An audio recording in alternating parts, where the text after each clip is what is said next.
News देखते हुए एक आदमी अपने ड्रॉर से बहुत सारे कीपैड फोन्स निकालता है। इससे पहले कि वो किसी को कॉल करता, आदमी की प्रेयर का टाइम हो चुका था, इसीलिए आदमी जाकर प्रेयर शुरू कर देता है। तभी पीछे से कुछ अमेरिकन आर्मी ऑफिसर्स आकर आदमी का फेस कवर करते हैं और जबरदस्ती उठाकर वहां से ले जाते हैं। फिर उसे अलग अलग कंट्रीज का टूर करवाया जाता है ताकि उसे वापसी का रास्ता भूल जाए। कुछ दिन बाद ऑफिसर्स वो आदमी को ग्वांटानामो बे ले जाते हैं। वहां उसे एक डिटेंशन कैंप में रखा जाता है। ये डिटेंशन कैंप ऐसी जगह पर बनाया गया है जिस जगह के बारे में कोई भी नहीं जानता। इस डिटेंशन कैंप में प्रिजनर को बहुत बुरी तरह रखा जाता है। उन्हें अलग अलग तरह से टॉर्चर किया जाता है। यहाँ हर प्रिजनर का एक अलग सेल बनाया गया है। इस कैंप को डेटा कैंप भी कहा जाता है क्योंकि यहाँ डिफरेंट कंट्रीज से लोगों का डेटा एकत्र किया जाता है। डिटेंशन कैंप में हर साल नए ऑफिसर्स की ड्यूटी लगती है और हर महीने शिफ्ट बदल दी जाती है। इसका मतलब ये है कि कोई प्रिजनर यहाँ से भागना तो दूर, भागने के बारे में सोच भी नहीं सकता। इसी कैंप में उस आदमी को भी कैद किया गया है जिसे हमने मूवी की शुरुआत में देखा था।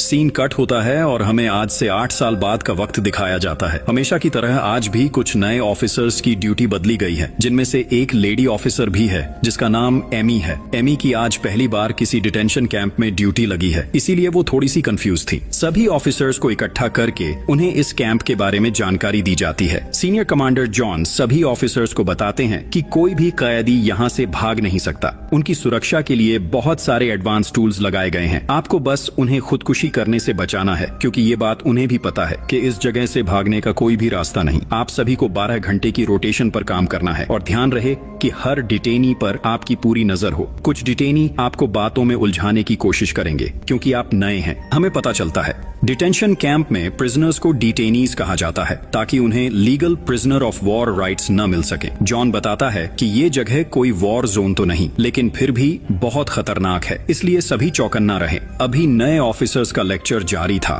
तभी जॉन के वॉकी टॉकी पर उसे बताया जाता है कि एक डिटेनी आउट ऑफ कंट्रोल हो चुका है। उसे कंट्रोल करने के लिए जल्दी 4 ऑफिसर्स की जरूरत है। जॉन सभी ऑफिसर्स से पूछता है कि कौन है जो मेरे साथ चलेगा। कोई भी जॉन के साथ जाने को तैयार नहीं था, सभी खामोशी से खड़े थे। तभी एमी हाथ उठाती है, यानी वो जॉन के साथ जाने के लिए तैयार थी। जॉन एमी को बताता है कि ये काम आसान नहीं होगा, लेकिन एमी ने फैसला कर लिया था कि वो उसके साथ जाएगी। दोनों जल्दी से कैबिन में जाते हैं जहां एक डिटेनी बहुत गुस्से में था। वो दोनों जाकर उसे कंट्रोल करने की कोशिश करते हैं। तभी वो डिटेनी एमी पर हमला करता है और जाते जाते उसके फेस पर थूक देता है। एमी को डिटेनी की इस हरकत पर बहुत गुस्सा आता है, इसलिए वो उसे जोर से किक मार देती है। किसी तरह ऑफिसर्स डिटेनी को कंट्रोल करके एक केज में लॉक कर देते हैं। जॉन वापस आकर एमी से कहता है, परेशान होने की कोई जरूरत नहीं, इस जगह ये काम बहुत मामूली सी बात है। रात को एमी कॉल पर अपनी मॉम से बात कर रही थी। एमी की मॉम उसके लिए बहुत परेशान थी क्योंकि एमी पहली बार मॉम से दूर आई थी। एमी अपनी मॉम को यकीन दिलाती है कि उन्हें परेशान होने की कोई जरूरत नहीं,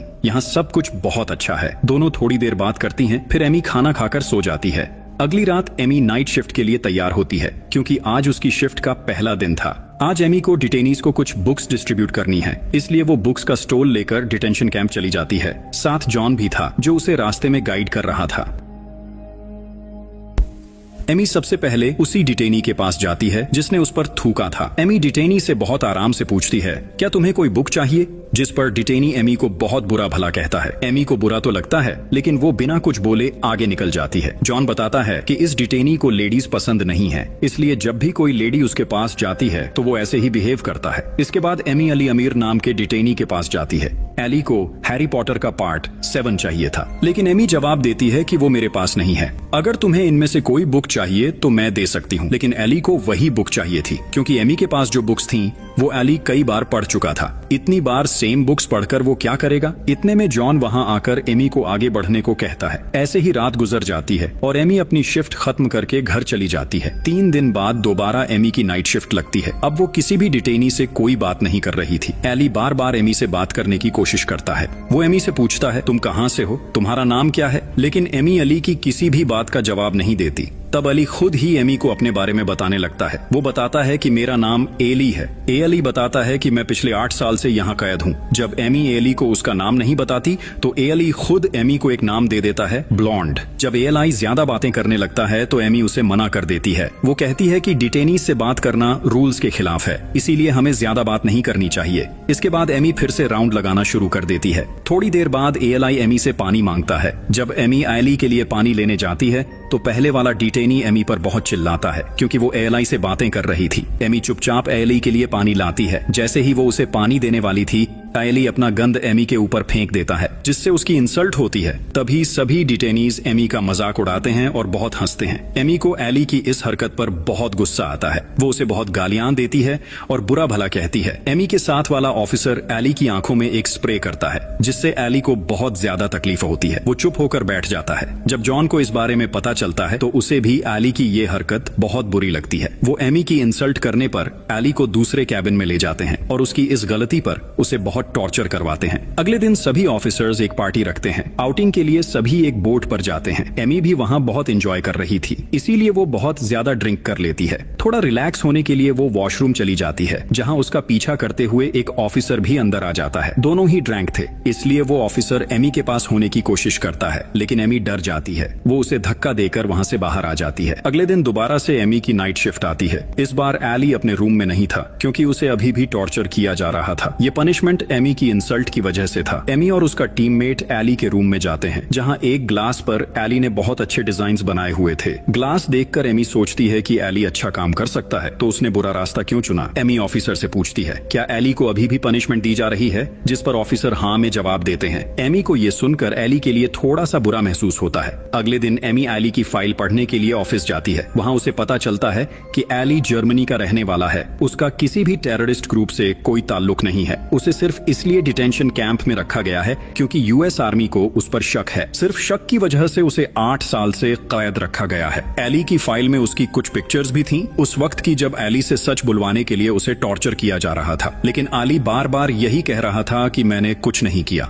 मैं तो जर्मनी का एक आम आदमी हूँ और 9 to 5 जॉब करता हूँ। लेकिन फाइल के मुताबिक कोई भी एली की बात पर यकीन करने को तैयार नहीं था। एमी को कहीं न कहीं एली के लिए हमदर्दी होने लगी थी। वो इस केस के बारे में अपने टीममेट से भी बात करती है, लेकिन ऑफिसर एमी को बताते हैं कि यहाँ जो कोई भी है वो किसी न किसी टेररिस्ट ग्रुप का मेंबर है। तुमने जो फाइल पढ़ी है शायद वो किसी और की फाइल होगी। एमी ऑफिसर की बात पर यकीन कर लेती है और कुछ समय गुजर जाता है। सब कुछ पहले की तरह नॉर्मल हो जाता है। एक दिन दोबारा से एमी की नाइट शिफ्ट लगाई जाती है। तब एमी एली के सेल में देखती है कि एली किसी तरह का पजल बना रहा था। एमी एली को देखती है और चुपचाप आगे निकल जाती है, लेकिन एली को एमी के आने का पता चल जाता है। एली एमी को ब्लॉन्ड नाम से पुकारने लगता है। जब एमी एली के पास आती है तो एली अपना बनाया हुआ पजल दे देता है। वो कहता है कि इसे सॉल्व करके मुझे वापस कर देना, लेकिन एमी पजल लेने से साफ इनकार कर देती है, क्योंकि ऐसा करना डिटेंशन कैंप के रूल्स के खिलाफ था। तब एली पूछता है, तुम्हें क्या लगता है कि ये छोटा सा पेपर का टुकड़ा किसी की जान ले सकता है? पता नहीं क्यों यहाँ के लोग छोटी छोटी बात पर इतना डर क्यों जाते हैं। मैंने तो बस तुम्हें ये गिफ्ट किया था, जब तुम सॉल्व कर लो तो मुझे वापस कर देना। मैं तुमसे अच्छे से बात कर रहा हूँ, लेकिन तुम मेरी किसी बात का जवाब देने से भी डर रही हो। एमी बताती है कि कल मैंने तुम्हारे लिए लाइब्रेरी में हैरी पॉटर का पार्ट 7 ढूंढने की कोशिश की, लेकिन पार्ट 7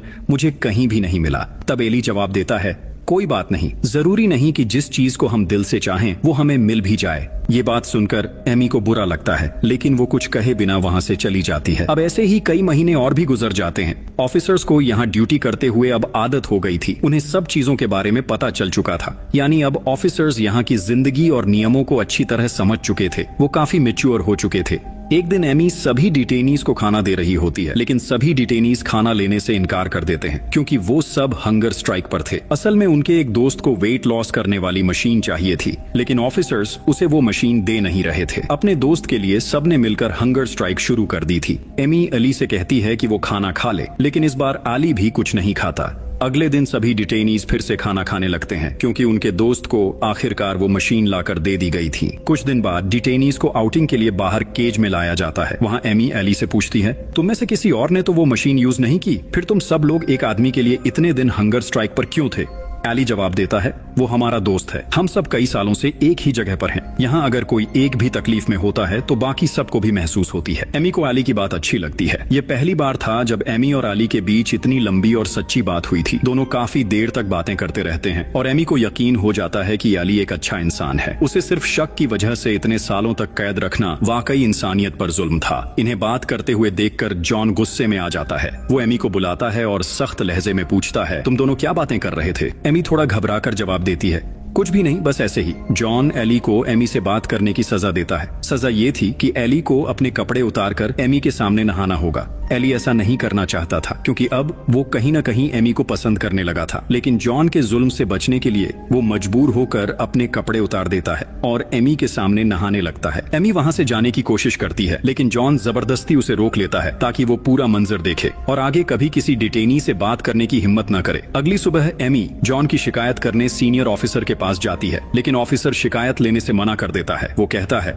जॉन कई सालों से इस डिटेंशन कैंप में काम कर रहा है और मैं नहीं चाहता कि तुम्हारे जैसी नई ऑफिसर की वजह से उसका नाम खराब हो। एमी को ये सुनकर बहुत बुरा लगता है, लेकिन वो कुछ कर भी नहीं सकती, इसलिए वो चुपचाप वहाँ से बाहर चली जाती है। अगले दिन जब सारे ऑफिसर्स खाना खा रहे होते हैं, तभी जॉन वहाँ आता है और एमी को बुरा भला कहने लगता है। उसे पता चल चुका था कि एमी ने उसके खिलाफ शिकायत करने की कोशिश की थी, लेकिन वो शिकायत आगे नहीं बढ़ पाई। एमी उसकी बातें नजरअंदाज करती है। अब उसे डिटेंशन कैंप में रहना मुश्किल लगने लगा था, क्योंकि उसे समझ आ चुका था कि यहाँ जो कुछ भी हो रहा है सब गलत है। कई बेगुनाह लोग हैं जिन पर जुल्म किया जा रहा है। अगली रात आली अच्छे से तैयार होता है, अपने बाल संवारता है, क्योंकि उसे पता था कि आज रात एमी की ड्यूटी है। वो काफी देर तक उसका इंतजार करता रहता है, लेकिन एमी नहीं आती। अली परेशान होकर एक ऑफिसर से एमी के बारे में पूछता है, लेकिन वो कोई जवाब नहीं देता। थोड़ी देर बाद जब एमी वहाँ आती है, तब अली सो रहा होता है। एमी उसे परेशान नहीं करना चाहती, इसीलिए वो उसे सोता छोड़कर अपना राउंड लगाने लगती है, लेकिन अली को एमी के आने का पता चल जाता है। वो उसे आवाज लगाता है, तब एमी बताती है कि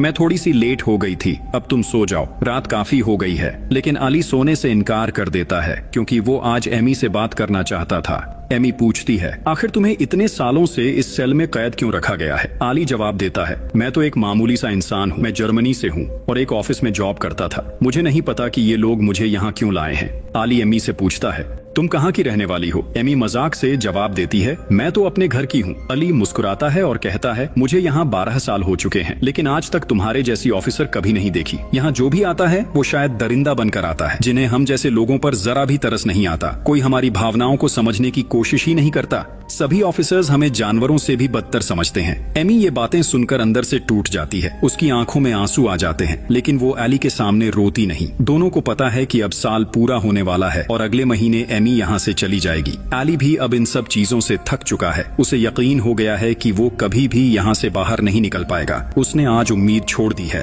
एली खुदकुशी करने के लिए पास छुपाया हुआ एक ब्लेड निकालता है। एमी घबराकर उसे रोकती है और कहती है, ऐसा मत करो प्लीज।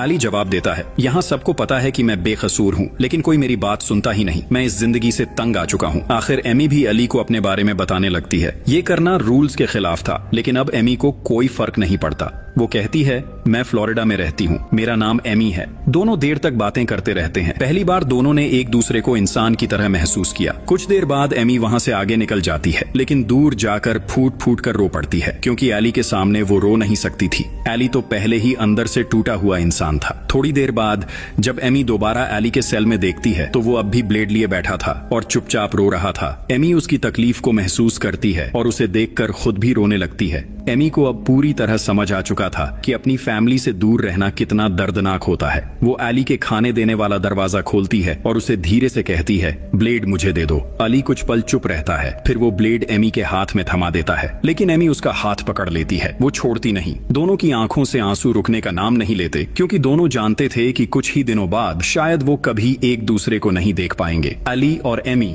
दोनों एक दूसरे के लिए सच में रो रहे थे। एमी को अब अली से गहरा लगाव हो चुका था। उसने उसके लिए डिटेंशन कैंप के सारे रूल्स तोड़ दिए थे, क्योंकि अब वो एली के इमोशंस को पूरी तरह महसूस कर रही थी। तभी एमी को एहसास होता है कि कोई कैंप में आ रहा है। वो घबराकर एली का हाथ छोड़ देती है और वहां से जल्दी निकल जाती है। अब वो महीना आ चुका था जब एमी को कैंप छोड़कर जाना था, लेकिन सबसे दुखद बात ये थी, वो आखिरी बार भी एली से मिलने नहीं गई। एली उस सेल में रह गया और एमी अपने दर्द के साथ चुपचाप वहां से चली गई। एमी को एहसास था कि अगर वो आखिरी बार एली से मिलती तो शायद अली के लिए हालात और मुश्किल हो जाते, इसलिए उसने खुद को रोक लिया। कुछ दिन बाद कैंप में एक नया ऑफिसर आता है, बिल्कुल वैसे ही जैसे कभी एमी आई थी।